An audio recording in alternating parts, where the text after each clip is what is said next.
You're either self-sabotaging yourself from success because of the fear of success, or you're self-sabotaging yourself from success because of the fear of failure. If you're afraid of failure, you're holding yourself back from success. If you're afraid of success, you're holding yourself back from success. So we all live in this little comfort zone. Not enough of a failure to where we're seen as a failure by our peers, but not enough of a success to get ostracized from the group either. We stay in this little pendulum comfort zone, all of us. And that's why when you change your peers, you change your life. Next Level Nation, welcome back to another episode of Next Level University, where we help you level up your life, your love, your health, and your wealth. We hope you enjoyed our latest episode. Episode number 1485, How Aligned is Your Grind? Ooh, that's nice. Today, for episode number 1486, Are you self-sabotaging your own success? So if you're listening to this, it's on Wednesday. Today's Wednesday, which means last night we had our first call for our 12th round of group coaching.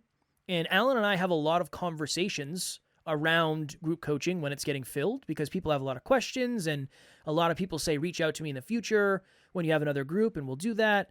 And one of the common things we've seen is a lot of people are unintentionally self-sabotaging their success by allowing the blocks that they have internally to stop them from chasing something that might bring them more external success.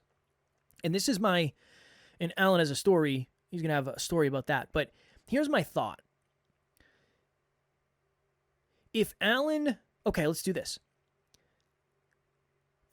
5 years ago, 6 years ago, Alan came to me and said, hey, Kev, we should go to this Brendan Burchard event. Somebody from his team reached out and offered us free tickets to go. And I said, who is Brendan Burchard and what is this event about? And he said, well, it's in Arizona and it's a self-improvement event. Brendan Burchard wrote this book. He's interviewed these people. This is his website.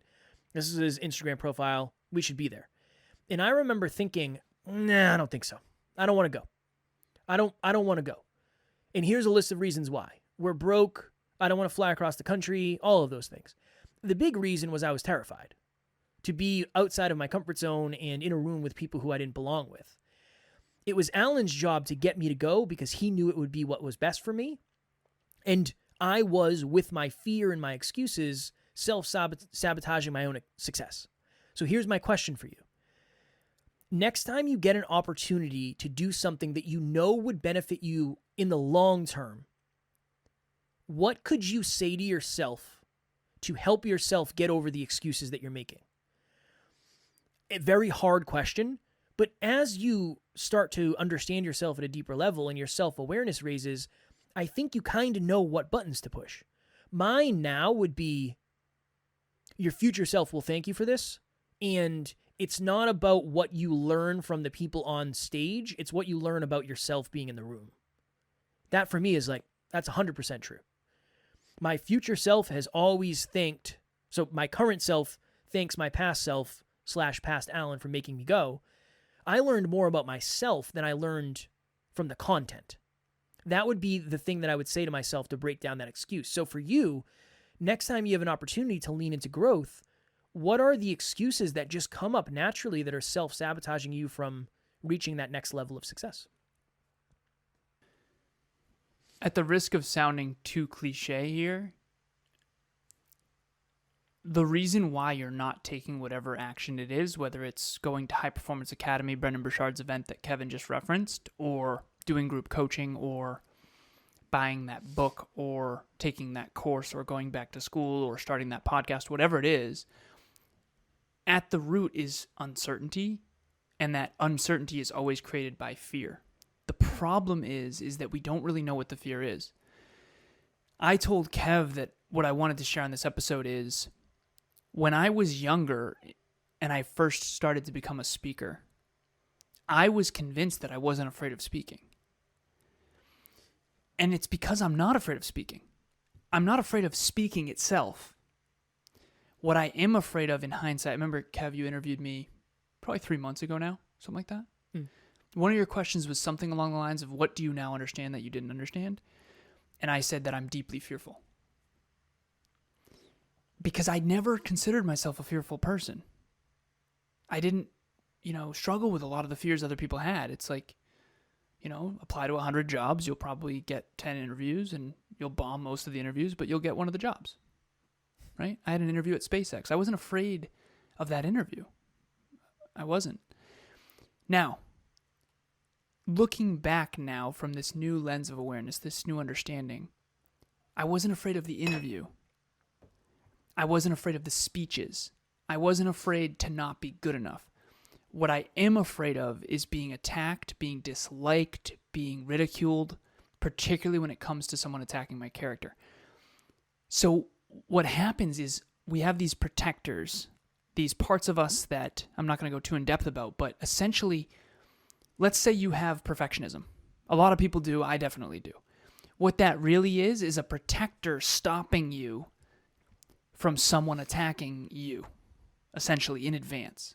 We have these proactive measures that get ignited. So when you say no to group coaching, and then you rationalize it of, oh, it's too expensive or whatever, when in reality, okay, it's too expensive. So why is that a problem? Well, because I don't have any money. It's like, well, why is that a problem? Because if I don't have any money, then blank. That's where the fear lives. Then I'm going to be made fun of, or my husband or my partner is going to be mad that I invested in this program when we are struggling to pay for whatever. So underneath every inaction is fear. And ironically, underneath every action is also fear. Why does Kevin always show up to this podcast? And why do Kevin and I never miss an episode? Because we are more afraid to not show up for our listeners and keep the promise that we've made to ourselves and to each other and to our community than we are of showing up. That's what it is. So desires, I believe, which is what we shoot for, what we go for, are actually the polar opposite of our deepest fears. My deepest fear was ending up alone. I was never particularly great at relationships. I didn't understand why. I never felt like an easily likable person. And deep, deep, deep down, I was afraid to be unlovable. I was afraid to not be accepted and loved for who I really am. So what did I do? I hid who I really was, like all of us do to some extent, and then got upset when people didn't know who I really was. And it's this whole thing. Ever since I met Emilia, I really do believe that I can succeed in a relationship. I believe in our relationship more than I've believed in anything ever. Whereas in past relationships, deep down, I didn't believe. It was like, I don't know if this is going to be able to work. That's got to be one of the reasons why I never got married. Because I remember one of my ex-girlfriend's families pressuring me. And I was like, no, I want to wait. I want to wait to my mid-30s. I want to wait to my mid-30s.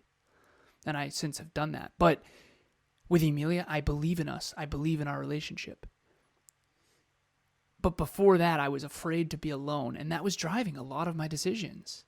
And so if you can just unlayer and unlayer and unlayer, what are you afraid of? What are you afraid of? Why aren't you doing group coaching? There's a part of you that's like, I should totally do this. Just like there was a part of Kev, I should totally go to High Performance Academy.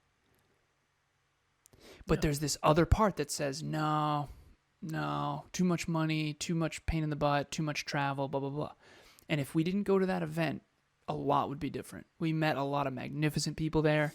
You came back thinking the world of yourself, which was awesome. I say that jokingly because Kev came back with a little bit of an ego. But at least it was better than not believing in yourself. Definitely.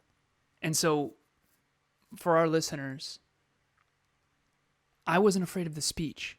I was afraid of the ridicule. I was afraid of my mom overhearing what I share. I was afraid of the negative comments on social media or my friends reaching out saying, that's not what happened. I wasn't afraid of the speech. I was afraid of all these other things that are byproducts of the speech. And I think that that's why we get so messed with and why we don't take action. I had a very challenging call today. So tapping back into when I shared probably my biggest core fear is disappointing people. Probably my biggest trigger. And it was a call about some things that aren't going as smoothly as the client wants. It's actually the marketing director of the company. So that's a whole nother thing that I never thought I'd be saying. But I had a moment where I finished up being on a podcast and I looked at the clock and I was like, boy, that call's in like 15 minutes. Jeez, I don't want to do this. This is going to suck.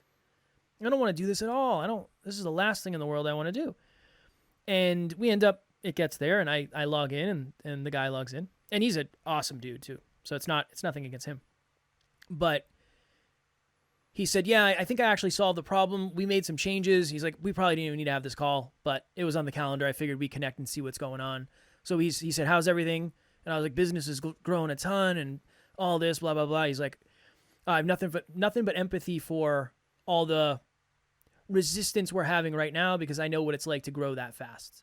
And he said, one of the things I always appreciate about you is your growth mindset around improvement. I was like, thanks, man. I appreciate that very much. And I would have lost that quote-unquote success if I didn't take the call. I would have self-sabotaged myself into saying, hey, man, I'm not feeling well because I'm not. I feel like garbage. It would have been very convenient for me not to have to do that call today. But I would have lost out on that compliment that who knows what that's going to do for me.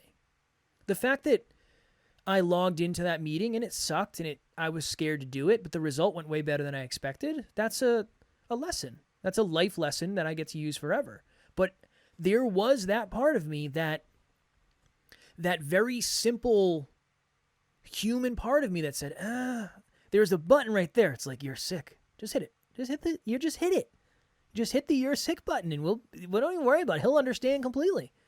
And here's the messed up thing. If I messaged him and said, hey, I'm not feeling well, he would have messaged me back and said, honestly, we don't need to do the call because the problem's already solved, and I would have missed out on connecting with him and getting that feedback. Mm-hmm. He probably wouldn't have said it. He wouldn't have had to say it because we wouldn't have talked. Bonnie here. I just wanted to share my experience with group coaching and some of the things that I got out of it. So going into group coaching, I was not tracking any habits at all. And so now some of them have become habits. I'm happy to say I wake up, I have a glass of water without even thinking about it anymore. So now I think it's probably time to gear up. I highly encourage people to jump into group coaching. There's so much information. And so stick with it and carry on, and your life will be better for it. So the excuses we have are really good. We have really good excuses, but not all the excuses that we have are serving us. Maybe sometimes they are. If somebody invites you out and you don't want to go ahead. What do you got for me? What did you say? Some excuses are to explain, but that doesn't make them valid or something. What was it? So this wasn't my post. This was somebody else's post, but it was about trauma. It said trauma is an explanation, not an excuse. Right. So I don't know if that really connects to this, but maybe we'll do an episode on that at some point. That was a very valuable Fear, post. Same deal. Fear is an explanation, but not an excuse. Ah, yes. Just because you're afraid of sharks doesn't mean you never go to the beach again. Well, just in my because case, you're... it does. Yeah. Well, you don't go in the exactly what water. it means. But you and I were in Florida. Yeah. And we went in the water. Well, I was thinking that we were both heavier set at that point, and if the shark was really looking for the best bang for his buck, he was going to take you. That was my thought. And you're presupposing that sharks are very opportunistic hunters. I let you go out further than me. Like, well, for sure. I didn't want to see you go, but if I had to pick one of us, I would, obviously it'd have to be you. If I had to pick one of us. I don't want to, but it would be pretty selfish of myself to say, just take me. But that's the irrationality of fear, though. Only one shark death per year out of 338 million people in the United States. Again, that's just a U.S. stat. I know we have a global audience, but the point is, it's irrational. You're much more likely to get hurt by your car that you get in every day. But fears are irrational, and we self-sabotage because of it. We're all conditioned. We're conditioned to avoid pain. You got made fun of in middle school for whatever, and now you still avoid being found out for that thing. We had a moment where we were vulnerable, or we were imperfect, and we got made fun of, we got bullied, whatever. And we just stopped allowing and showing that part of ourselves. I tell the story about Emilia asked me earlier, she said, she showed me 3 different digital assets of mathematics. Basically every modality of mathematics, not in existence, but a lot of them. And there was 3 different digital assets. She said, which of these is accurate? I said one of them was really, really good. It was like a tree that was branching outward. I'm not going to get into it. The point is, when I was young, I remember one of my friends saying, you can do 1/10 the effort and get 10 times the result, and it pisses me off. And I remember being like, is it not good to be smart? This is one of my favorite people in the world, and she's mad at me because I'm smarter than her. And the truth is, I am smarter than her. I always knew that. I care about her deeply still. Doesn't matter to me, but it mattered to her. Mm. And it almost wasn't okay. It was like, okay, if I keep showing, I'm convinced that's why I didn't put a lot of effort in. You know, I don't feel like I had to. I could get away with studying very little and still doing well. But I wish that I hadn't allowed that, because I think when I was a kid, I decided people aren't going to like me if I'm too much smarter than them. And so I exiled that part of me, and I hid it, and I dimmed it, and I avoided it, and I whatever. And even when Emilia asks me math questions, it's very triggering sometimes for me, because I don't want her to feel dumb. Mm. You know? She doesn't, which is good, because she's not insecure about her intelligence whatsoever. If she was, we would be in some serious trouble. Yeah. But whatever it is about you when you were a kid, I'm telling you, every one of us has these parts of us that we hid away. We just were like, oh, not safe to be this, not okay to be this, made fun of for this. Kevin talks about his pit stain story. I got pit stains right now, I think. There you go. He's showing them off right there. Showing them off. Sorry if you didn't want to see that. But it is. That's one of my insecurities, so I figured might as well just let it fly. Yeah, we're all uncertain underneath, and it's all fear, and it comes from usually trauma or pain, and we're all working really hard to avoid pain. So instead of now's not the time for group coaching, or now's not the time for High Performance Academy, or now's not the time for this course or that new opportunity or that interview, whatever it is, what if it's just fear underneath all that? And what if that fear is irrational? And what if you just sat with it and went, oh, okay, that's what I'm afraid of. Okay, well, it's called fear setting. Kevin and I have talked about this in the past in group coaching. Fear setting is basically, okay, what's the worst that could happen? In the ocean, okay. Worst case scenario, one of us gets eaten by a shark. Okay, maybe don't go in. That's fine. Worst case scenario is it's me. That's the worst case scenario. Obviously, right? That's how we're thinking. Yeah. But worst case scenario, signing up for group coaching, you reach out to Kevin and I, you say, listen, this isn't good.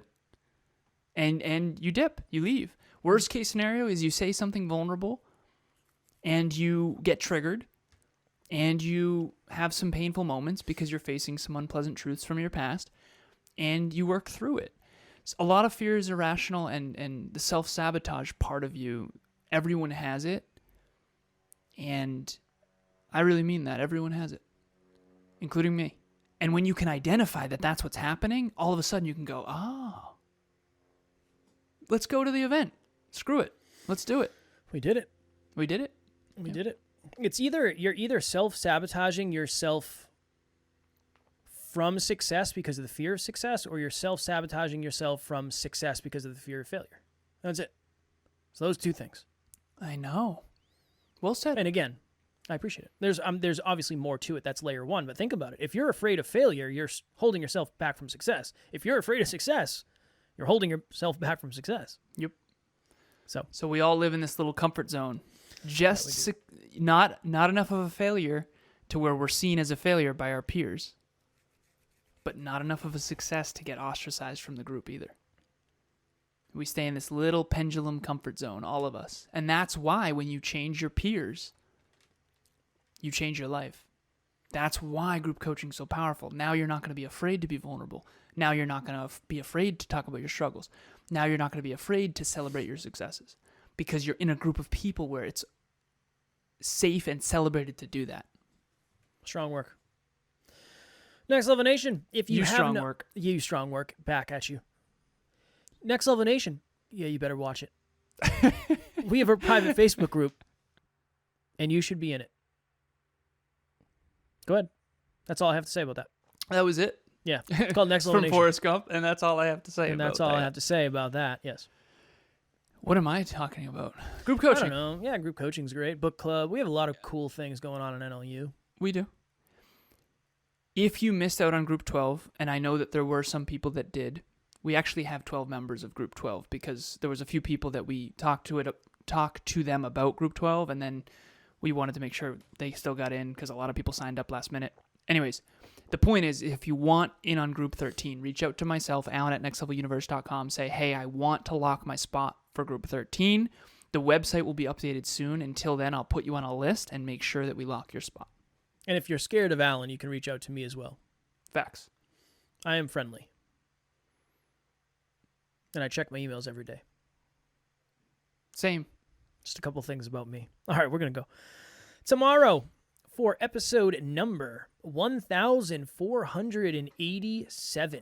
Ooh, make more time to practice your passions. I had a very interesting thought based on a message that I saw from my past that gave me the inspo for that episode. So we will do that tomorrow. As always, we love you. We appreciate you. Grateful for each and every one of you. And at NLU, we don't have fans. We have family. We will talk to you all tomorrow.